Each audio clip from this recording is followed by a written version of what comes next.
Welcome to my channel, Coding with Rakhi. Before starting the video, for those who haven't subscribed, please subscribe first so this channel can grow. Let's go for today's topic. तो अब हमारा further topic क्या रहेगा? Joins in Python data frames. ये बहुत important topic है, merging, concatenation, joining of different data frames, क्योंकि हमें सारा डेटा को कनेक्ट करना है और बहुत सारी जगह से हमें डेटा मिल सकता है और हम किस भरोसे पे और किस बेसिस के ऊपर इसको ज्वाइन करेंगे वो हमें समझ में आना चाहिए। तो अभी हमें क्या पढ़ना है, कितने टाइप के जॉइंस हम डेटा फ्रेम्स के अंदर लगा सकते हैं। But understand this, it is used to merge data frame based on some common column key। अगर आपके पास, जैसे हमने अभी आईडी और आईडी 1 में लगाया था, अगर इसके अंदर कोई भी वैल्यू, लेट सपोज कि इसके अंदर होता 1 2 3 4 5 और इसके अंदर होता 6 7 8 9 10, तो कोई ज्वाइनिंग का कोई बात ही नहीं था, क्योंकि ये कॉमन डेटा है ही नहीं। कॉमन डेटा का मतलब क्या हुआ? देखो, ये तो मैं आईडी के थ्रू समझा रही हूँ, मैं अभी आपको एक अच्छा सा प्रैक्टिकल एग्जांपल लेके समझा।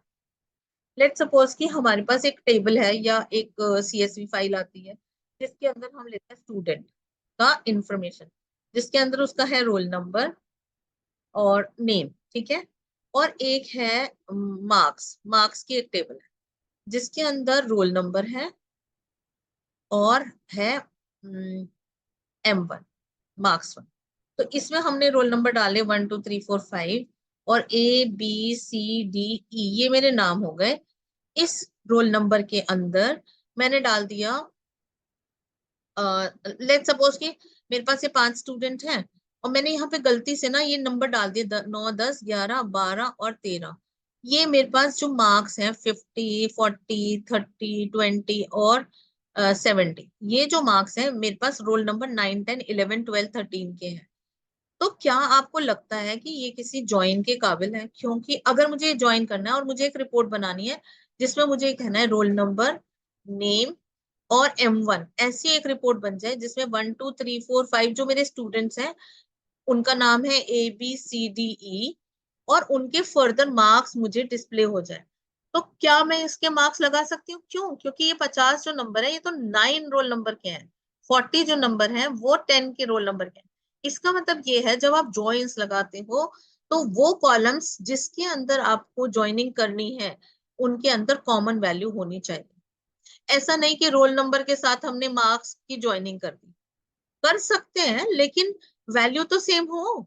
मतलब आप ये कह सकते हो कि इस कॉलम का नाम M1 है इस वाली टेबल के अंदर, वो पॉसिबल है। जो हमने अभी देखा कि आईडी और आईडी 1 दोनों दो डिफरेंट कॉलम नेम थे, हमने उनको भी ज्वाइन कर, लेकिन वैल्यू तो सेम थी ना। इसमें भी 1 2 3 4 5 आ रही थी और इसमें भी 1 2 3 4 5 आ रही थी।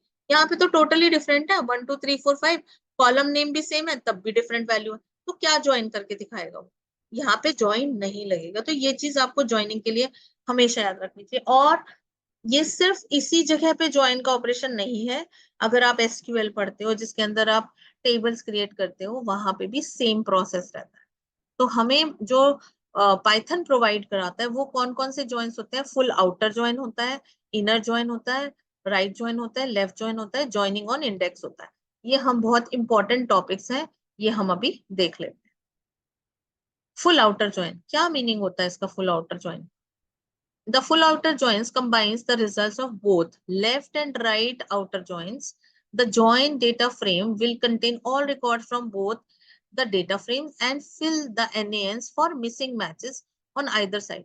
You can perform a full outer join by specifying how arguments as outer in merge function। क्या मतलब है? देखो, इसको अब हम करते हैं। जैसे अभी मैंने आपको बताया कि मेरे पास एक आईडी रोल नंबर है और यहाँ पे मेरे पास नेम है, और दूसरे के अंदर भी रोल नंबर है और नेम है, मार्क्स है। अब सपोज करो मैंने कुछ common value the 1 2 3 4 5, A B C D और E।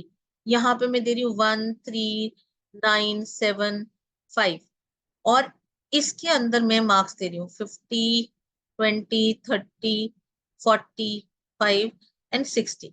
तो अब क्या करेगा? जब अगर अगर मैं फुल आउटर ज्वाइन लगाती हूँ तो ये मुझे ऐसे देगा 1 2 3 4 5 7 9। अब देखो यहाँ पे 1 2 3 है, ए बी सी डी और ई, और 1 के मार्क्स कितने आ गए? 50। 3 के, 2 का नहीं है तो 2 का वैल्यू नहीं है तो यहाँ पे NaN देगा। 3 का वैल्यू है 20, 3 का वैल्यू आ गया 20। 4, 4 है नहीं तो क्या देगा? NaN। 5 का वैल्यू जो है वो हमारे पास है ही नहीं, अवेलेबल है, सॉरी है, 5 का वैल्यू है तो उसके आगे लिख देगा 60। अब 7, 7 यहाँ पे अवेलेबल नहीं है, यहाँ पे मिसिंग है, तो यहाँ पे दे देगा NaN, और यहाँ पे लिख देगा 45। और 9, 9 यहाँ पे अवेलेबल है लेकिन यहाँ पे नहीं है, यहाँ पे देगा NaN, और यहाँ पे दे देगा ये आपको 30। तो ऐसे ये NaN हमारा, सॉरी ये हमारा फुल आउटर जॉइन काम करता है।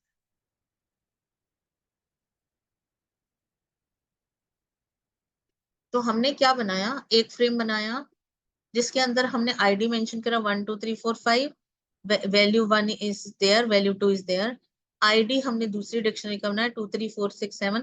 अब देखो 1 2 3 4 5 6 7 8, 1 2 3 4 5 6 7, 5 यहाँ तक आ गया, 6 7 8 यहाँ से ले लिया तो 6 7 यहाँ पे आ गया, 8 तो 8 क्यों नहीं आ रहा? 6 7 8 फुल आउटर जॉइन में, हाँ आ रहा है, सॉरी ये मैं इंडेक्स को चेक करी थी, सॉरी, ये 8 आ रहा है।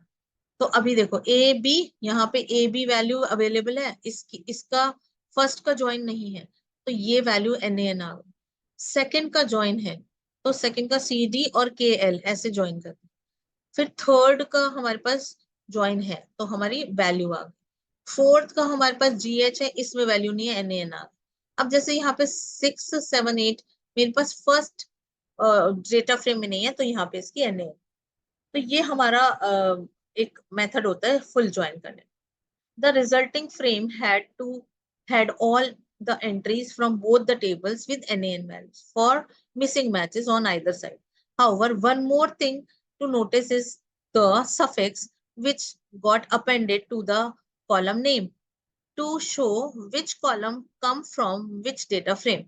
The default suffix are X and Y. However, you can modify them by specifying the suffix argument in merge function. तो अगर आप देख पा रहे हो तो क्योंकि हमारे पास देखो कॉलम का नाम कॉमन हो गया, कॉलम का नाम कैसे कॉमन हो गया? ये देखो आईडी, आईडी के ऊपर तो हमने ज्वाइन लगाया ही है, ठीक है, कैसे लगाया यहाँ पे देख लो, ऑन आईडी, ठीक है। हाउ, कैसे ज्वाइन करें हम? आउटर से, ये हमने ज्वाइन स्पेसिफाई कराया। अब यहाँ पे वैल्यू x, मतलब ये वाली वैल्यू कौन से उससे आ रही है? इस वाले फ्रेम से आ रही है, और ये वाली वैल्यू किस वाले फ्रेम से आ रही है? ये भी इसी से आ रही है क्योंकि x x मेंशन है। और वैल्यू 1 y, y जो है वो दूसरे डेटा फ्रेम से आ रही है, बाय डिफॉल्ट सफिक्स कर लिया इसने, क्यों?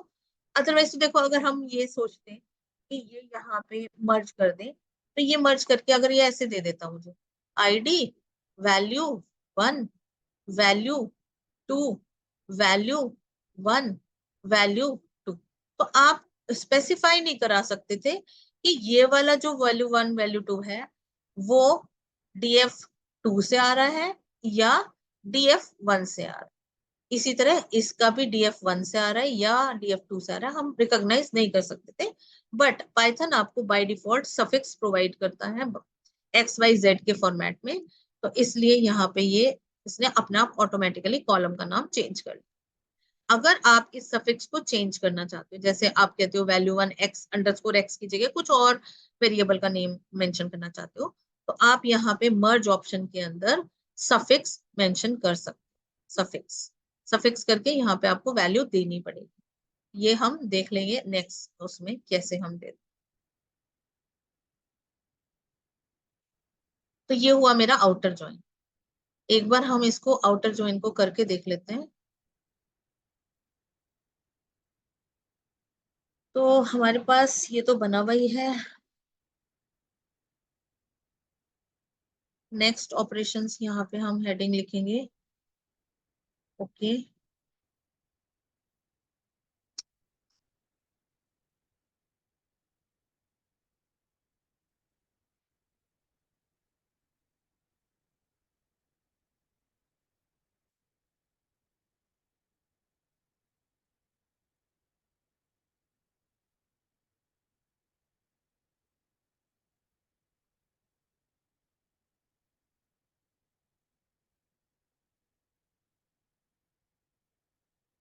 मैं यहीं से कॉपी कर ले रही हूँ। दो मेरे पास फ्रेम्स बने हुए आ गए। अब क्या करना है हमें,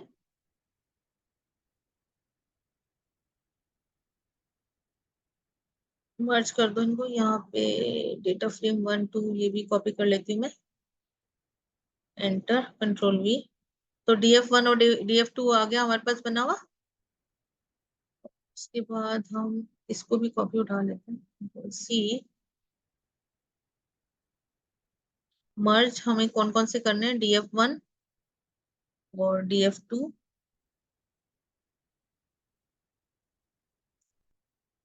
हम सिंपल लिखते हैं क्योंकि आईडी का नाम सेम है हमारा, तो हमें ऑन आईडी लेना है। और यहाँ पे हमें मेंशन करना है हाउ। अगर डिफरेंट आईडी होते, अगर डिफरेंट होते तो आप डेफिनेटली वहां पे लेफ्ट ऑन राइट ऐसे मेंशन कर सकते थे। DF5 ये देखो, ये आ गया। तो ये हुआ मेरा आउटर ज्वाइन। नेक्स्ट देखते हैं क्या होगा।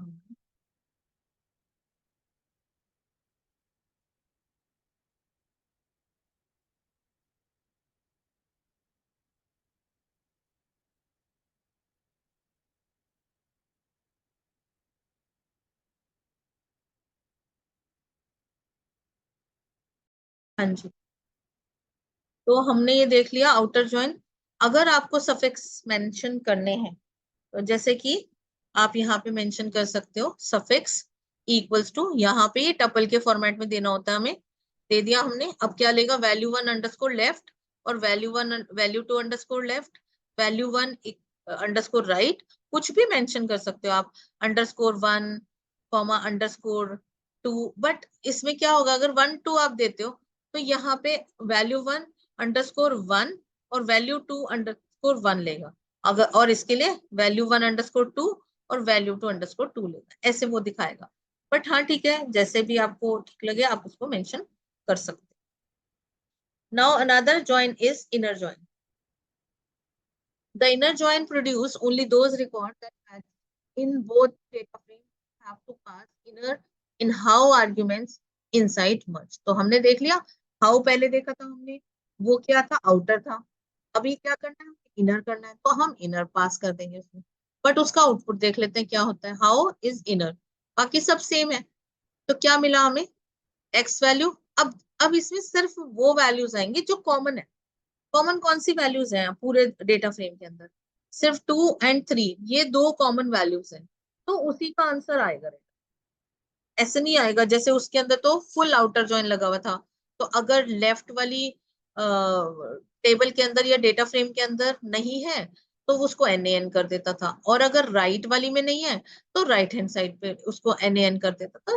वो फुल ला रहा था कि जिसकी इंफॉर्मेशन नहीं है आपको अगर रिक्वायर्ड है आप रख लो, नहीं है तो आप छोड़ देना उसको। उसको हम यूज भी कर सकते हैं डेटा क्लीन करके। उसके बाद आता है राइट ज्वाइन। राइट ज्वाइन का मतलब क्या होता है, देखो हमारे पास जो ज्वाइन लगता है ना वो दो टेबल्स, दो दो डेटा फ्रेम से लग रहा है। DF1 इक्वल्स टू DF2 ऐसे लगाते हैं। मतलब ये अपने आप इंटरप्रेट ऐसे होता है, DF1 इक्वल्स टू DF2। अब इसके अंदर ये, इसको हम लेफ्ट साइड बोलते हैं और इसको हम राइट साइड बोलते हैं। तो हमारे पास जो लेफ्ट ज्वाइन और राइट ज्वाइन होते हैं उसके अंदर ये कंडीशन अप्लाइड होती है। अभी हमने देखा जब हम इनर ज्वाइन लगा रहे हैं, इनर ज्वाइन में कॉमन वैल्यू आ रही है, बस कॉमन वैल्यू, ठीक है। लेकिन अगर मैं ये चाहती हूँ कि जब जो मेरा लेफ्ट हैंड साइड वाला है उसकी वैल्यू सारी आ जाए, राइट हैंड साइड वाली नहीं है तो कोई बात नहीं, उसको छोड़ दो, उसको एम्प्टी छोड़ देना। लेकिन लेफ्ट हैंड साइड वाली जो वैल्यूज है वो पूरी आ जाए तो हम लेफ्ट ज्वाइन लगाएंगे। और अगर हम ये चाहते हैं कि राइट हैंड साइड पे जो मेंशन किया हुआ हमारा डेटा फ्रेम है उसकी सारी वैल्यू आ जाए, उसके कोरस्पॉन्डिंग लेफ्ट में अगर कुछ नहीं है तो वो एम्प्टी हो जाए, लेकिन राइट हैंड साइड की मुझे सारी इंफॉर्मेशन चाहिए, तो हम राइट ज्वाइन लगाते हैं। The right join produce a complete set of records from data frame B, right side data frame with the matching records where available in data frame A. Left side data frame, if there is no match, right side will contain null value. You have to pass right in how argument inside the merge function. तो हाँ, अब हमें क्या लिखना है, हमने देखा outer inner, अब हम देख लेते हैं राइट। अब इसमें देखो हमें समझना होगा।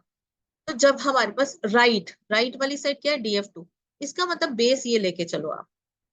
जब ये बेस लेके चलोगे जो कॉमन है 2 3, उनकी तो वैल्यूज आ गई, बट 6 7 8 इसके अंदर वैल्यू इसके अंदर अवेलेबल नहीं है डेटा फ्रेम 1 के अंदर।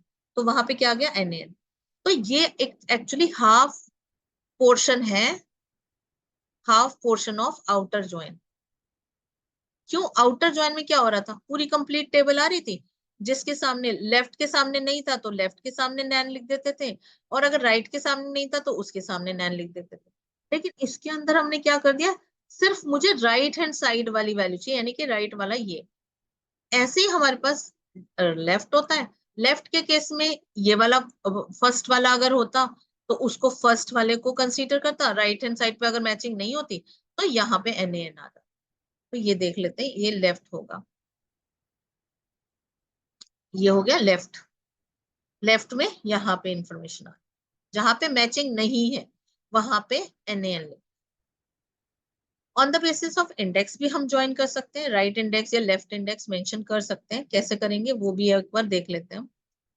यहाँ पे है मर्ज करो data frame right underscore index true and left index equals to true. तो अब हमारे को इंडेक्स के बेसिस पे मर्ज करना है। यहाँ पे आ गया क्या, कॉलम वाइज, ये y वैल्यू आ गई और ये आपकी अलग अलग, मतलब कॉलम वाइज मर्ज हो गया। बस यही फर्क होता है हमारे राइट इंडेक्स लेफ्ट इंडेक्स। तो अभी हम इसको प्रैक्टिकली भी देख लेते हैं एक बार।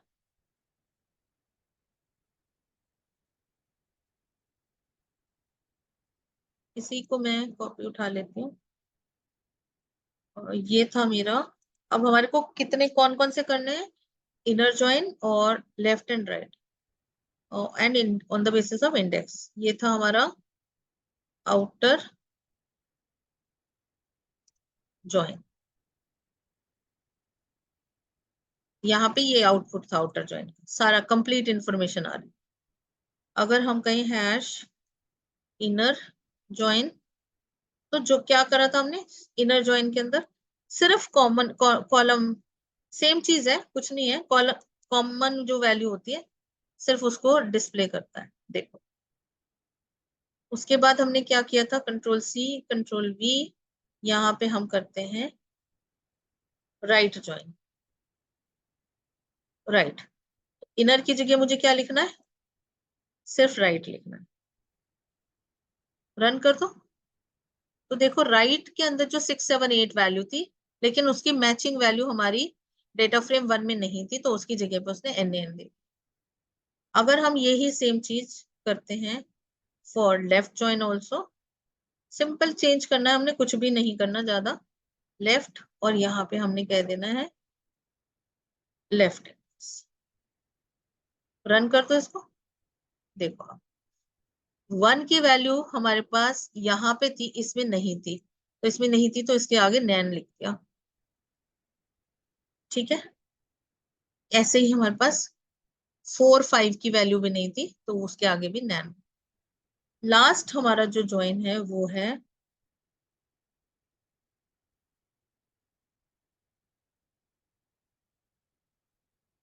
On index basis. तो इसमें हमें क्या करना था, क्या डिफरेंस था इसके अंदर हमारा,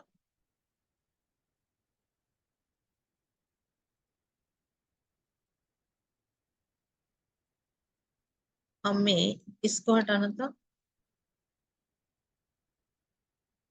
RIGHT right underscore index equals to true, comma left underscore index equals to true. ये हम देके देखते हैं क्या होता है इससे, देखो,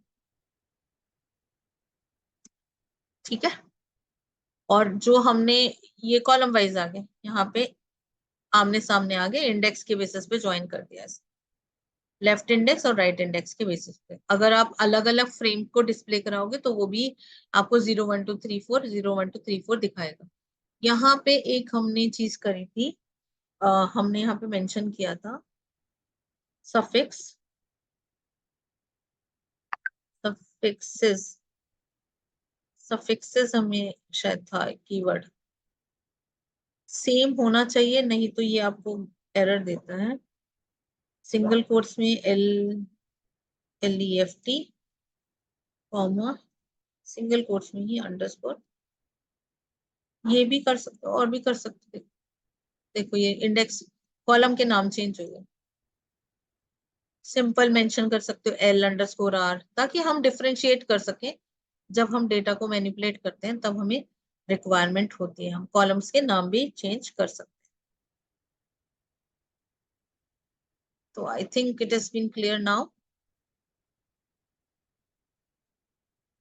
Thanks for watching. If you like the content of this video, please do subscribe and share.